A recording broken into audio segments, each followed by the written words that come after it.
All right, everybody, this is lecture 26, part 3. We'll talk briefly about Sony PlayStation 4. It is the current sales leader for this generation of consoles. It was released in 2013. It relies very much on a heavy combination of third-party support and some very key first-party exclusives, so things like Spider-Man, God of War, Horizon Zero Dawn all sort of come to mind. It's estimated to be outselling the Xbox One around a 2-to-1 ratio worldwide. One of the key differences is that Sony concentrated heavily on games.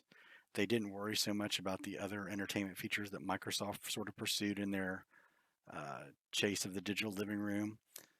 So it really does have a heavy focus on gaming. It does play Blu-rays, and you can get a lot of streaming services work on it, Netflix, Spotify, stuff like that.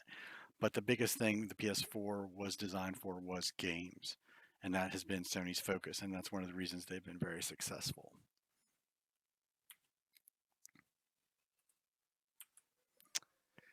So as we talked about PlayStations today, you do have to have a PlayStation Plus subscription now for online play. It's required. That was free on the previous generation of PlayStation on the 3, but now you do have to have a paid subscription in order to play online. Like the Xbox, it supports live streaming and game content sharing again.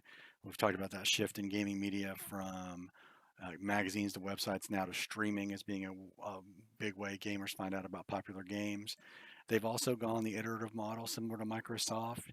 So things like the PS4 Pro, which has updated tech, allows you to do 4K graphics on the PlayStation platform.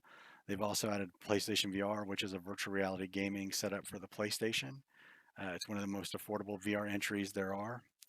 Uh, the question I would ask in class is, what has Sony done that's causing it to be the sales leader of this generation? And the answer to that is probably, cost and games, right? They have a lot of exclusive titles, particularly if you like to play Japanese games. Those are almost always exclusive to the PlayStation for the most part. The VR has been a kind of a boon for them because they have a pretty good VR setup. And again, it's very affordable relative to the PC VR headsets. And the focus on games as opposed to other entertainment uses of the console may also have helped. So there was a lot playing into their favor early on, and then Sony, of course, has released some stellar titles, and their third-party support's been outstanding as well.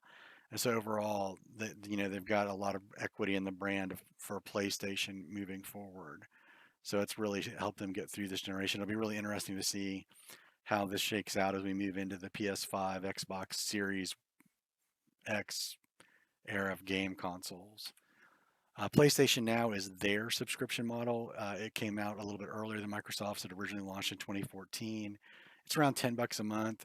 Originally, this was a cloud-based streaming service, so you could only stream the games over the internet.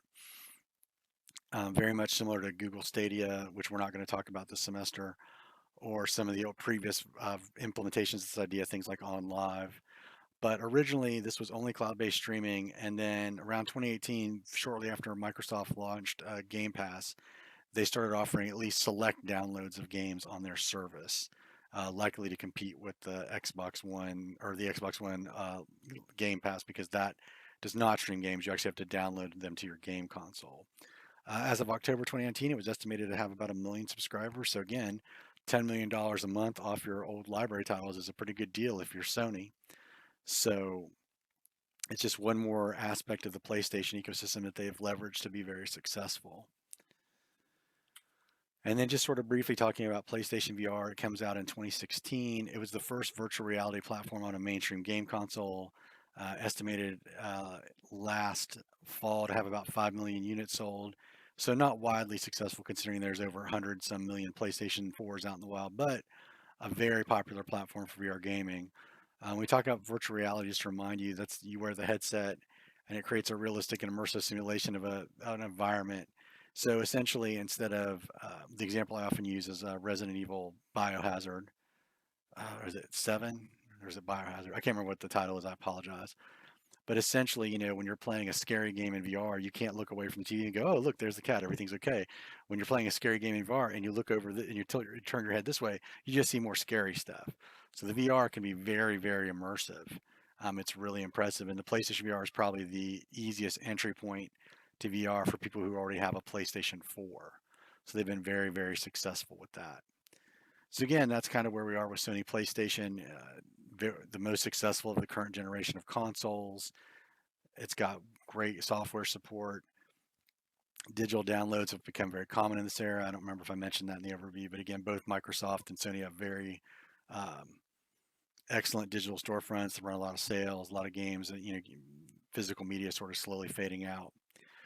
But PlayStation will probably end this generation as the overall sales leader, but with only 100 maybe 10, 15 million consoles. So it's kind of down from the peak. Remember, the PS2 was 152 million. That was the high point for all game consoles. At the PlayStation 4, it's dropped down to a little bit over 100 million. So you're sort of seeing a steady decline of game consoles. And that kind of brings us to the question of what is a game console going to even look like 5 or 6 years from now? So we'll leave that PlayStation there on top of the mountain, king of the hill for this generation. And we'll come back with part 4 and talk about Nintendo Switch.